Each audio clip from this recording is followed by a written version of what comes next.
तो स्टूडेंट आज हम पढ़ेंगे the triple point of water. बड़ा ही मज़ेदार और छोटा सा टॉपिक है, तो इसको स्टार्ट करते हैं। अच्छा, आपने अगर इस टॉपिक का फील लेना है, इस टॉपिक को समझना है, तो ये ग्राफ समझ लो अच्छी तरीके से। सारा टॉपिक आपके सामने खुलकर क्लियर हो जाएगा। मैं यहाँ पर एक बात कहूँगा कि अगर आप ग्रुप में ऐड नहीं हो ME इंग्लिश सेंटर के, तो ज़रूर ऐड हो जाना। वहाँ पर आपको नोट्स, गेस्ट पेपर, मटेरियल सब कुछ मिल जाएगा। व्हाट्सएप नंबर आ रहा है, उस पर कॉन्टैक्ट करके डिटेल्स ले सकते हो। चलो शुरू करते हैं। देखो भाई, ट्रिपल पॉइंट ऑफ वाटर एक ऐसा पॉइंट है ग्राफ में जहाँ पर आपके पास वाटर जो है, यानी पानी जो है, लिक्विड स्टेट में भी होगा, गैस स्टेट में भी होगा और सॉलिड स्टेट में भी होगा। बात समझ आई? देखो फील लेते हैं कॉन्सेप्ट का। देखो यहाँ ये एक ऐसा पॉइंट है। इस पॉइंट पर अगर आप देखोगे तो आपके पास वाटर लिक्विड स्टेट में भी नज़र आ रहा होगा, गैस स्टेट में भी होगा और सॉलिड स्टेट में। फॉर एग्जांपल, आप अपने घर में रेफ्रिजरेटर से आइस निकालते हो, तो वाटर किस फॉर्म में निकला? सॉलिड फॉर्म में। आप अपने घर में नल का खोल रहे हो, वाटर किस फॉर्म में निकला? लिक्विड फॉर्म में निकला। तीनों फॉर्म वहाँ नहीं है, एक फॉर्म मिल रही है। आप वाटर को उबाल रहे हो, अंडे उबाल रहे हो, तो पानी किस फॉर्म में निकला? आपके पास गैस फॉर्म में आ रहा है। लेकिन यहाँ पर अगर आप देखोगे तो पानी जो है वो लिक्विड फॉर्म में भी है, सॉलिड और गैस, तीनों फॉर्म एक साथ एग्जिस्ट कर रही हैं। अगर ये चीज़ करना चाह रहे हो तो आपको एक ख़ास टेम्परेचर और प्रेशर चाहिए होगा, जब भी ये काम होगा। तो चलो आओ इसको और आसानी से समझते हैं। देखो भाई, ग्राफ अगर आप समझ लेते हो तो आपको सारा कॉन्सेप्ट जो है वो बहुत अच्छी तरह क्लियर हो जाएगा और टॉपिक का फील आ जाएगा। सही है। तो T3 का मतलब है ट्रिपल पॉइंट ऑफ वाटर। बात समझ आई? Triple point of water. अभी ये डेफिनेशन भी पढ़ता हूँ, पहले कॉन्सेप्ट फील करा देता हूँ। देखो यहाँ आ गया आपके पास वेपर, VAPOUR, ठीक है, वेपर। इधर आपके पास क्या मौजूद है? वेपर मौजूद है। ये पॉइंट क्या है? Triple point of water. अच्छा, ये पॉइंट क्या है? Critical point. ये भी इंपॉर्टेंट पॉइंट है, अभी इसको मैं बताता हूँ किस तरह समझना है। सही है। और यहाँ पर हो रही है सब्लिमेशन। अच्छा, सब्लिमेशन क्या होती है? सॉलिड का डायरेक्ट गैस बन जाना, बगैर लिक्विड बने, ये आपके पास होती है सब्लिमेशन। सही है। अब देखो, यहाँ से आप ड्रॉ करो एक हॉरिजॉन्टल लाइन और यहाँ से ड्रॉ करो एक परपेंडिकुलर लाइन। अच्छा, अब देखो, और यहाँ से भी ड्रॉ करो। ये वाला जो रीजन आपको नज़र आ रहा है, ये रीजन है आपके पास वेपर का। सही है। ये वाला जो रीजन नज़र आ रहा है आपको, ये वेपर का रीजन है। यानी यहाँ पर अगर कहीं टेम्परेचर और प्रेशर निकालोगे पानी का, तो वो आपको गैस फॉर्म में मिलेगा। बात समझ आ रही है? देखो यहाँ पर मैंने, इस पॉइंट पर मैंने टेम्परेचर और प्रेशर निकाला, तो जो भी टेम्परेचर और प्रेशर आएगा, उस टेम्परेचर और प्रेशर को देखकर मैं ये बता सकता हूँ कि इस वक्त पानी जो है वो गैस फॉर्म में है। ठीक है, वेपर फॉर्म समझ नहीं आ रही तो इसे लिख लो गैस फॉर्म, गैस फेस। ठीक है, बात समझ आ गई। अच्छा, अब यहाँ पर जो आपको लिक्विड मिलेगा, यहाँ पर जो आपको पानी मिलेगा वो लिक्विड फॉर्म में मिलेगा, LI, लिक्विड फॉर्म। ठीक है, कॉन्सेप्ट क्लियर हुआ? यहाँ पे लिक्विड फॉर्म मिलेगी या लिक्विड फेस मिलेगी। अच्छा, और यहाँ पर हो रहा होगा इवेपोरेशन।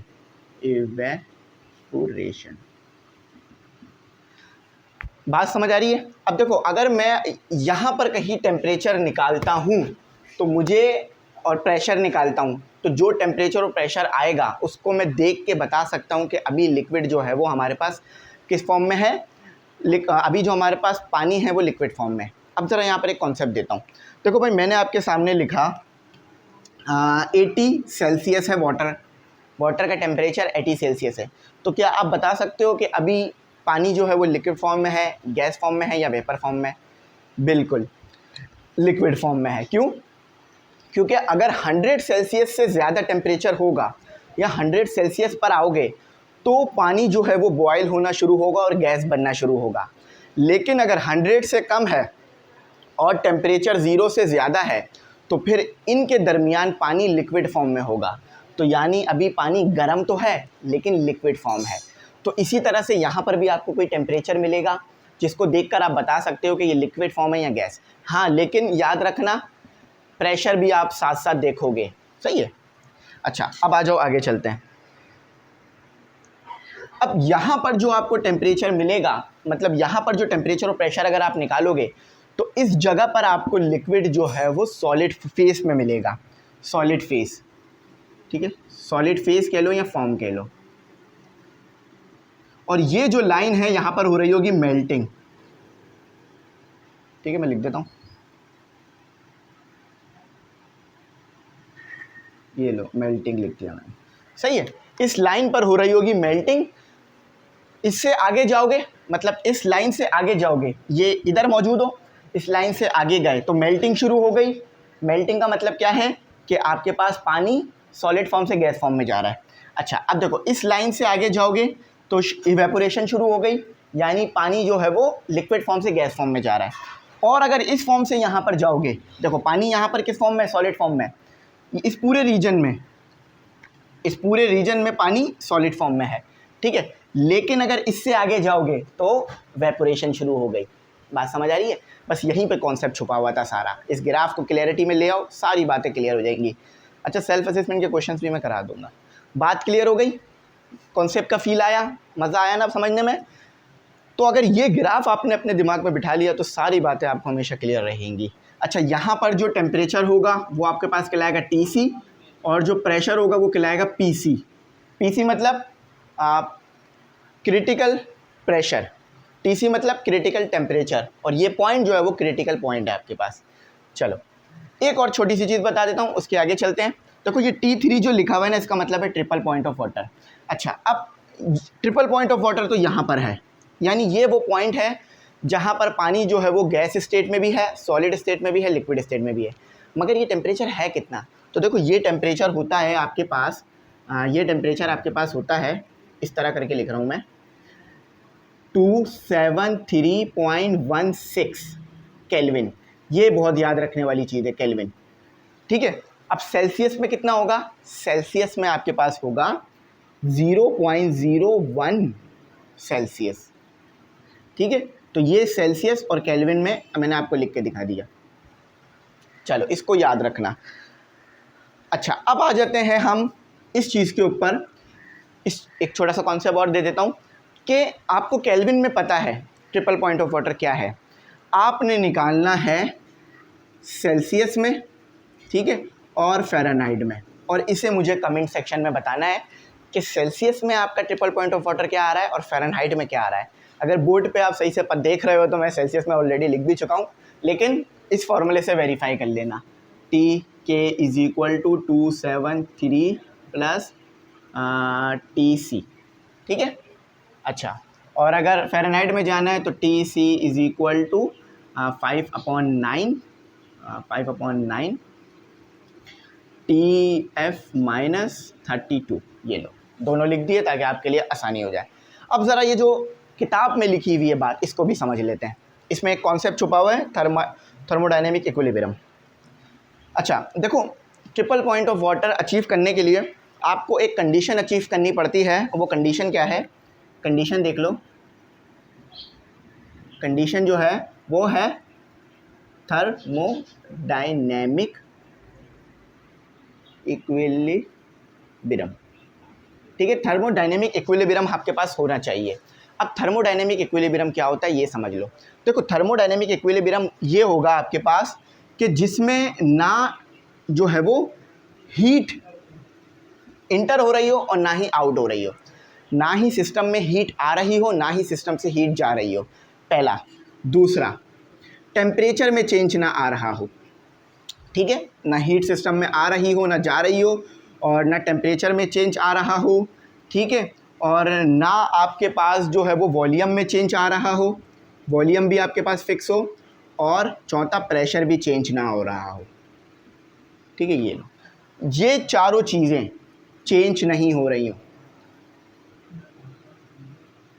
इसको याद रखना। थर्मोडायनेमिक इक्विलिब्रियम का मतलब क्या है कि ना हीट सिस्टम में आ रही हो ना जा रही हो, ना टेम्परेचर में चेंज आ रहा हो ना ज़्यादा हो रहा हो ना कम हो रहा हो, ना वॉल्यूम बढ़ रहा हो ना वॉल्यूम कम हो रहा हो, ये सब कांस्टेंट होना चाहिए। थर्मोडायनेमिक इक्विलिब्रियम का मतलब यही होता है। ना ही प्रोसेस एडियाबैटिक हो रहा हो, ना ही जो है वो आपके पास आइसोकोरिक हो रहा हो, कोई जो है वो आपका हीट लॉस वगैरह कुछ ना हो रहा हो, इसको याद रखना। अब इधर कॉन्सेप्ट ले लो, अब फील ले लो। देखो बुक से भी पढ़ लो।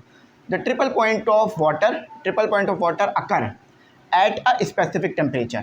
ट्रिपल पॉइंट ऑफ वाटर आपके पास स्पेसिफिक टेम्परेचर और प्रेशर पर आएगा, यानी इस प्रेशर पर और टेम्परेचर पर आएगा।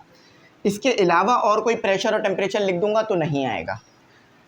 Where all the three phase are in thermodynamic equilibrium.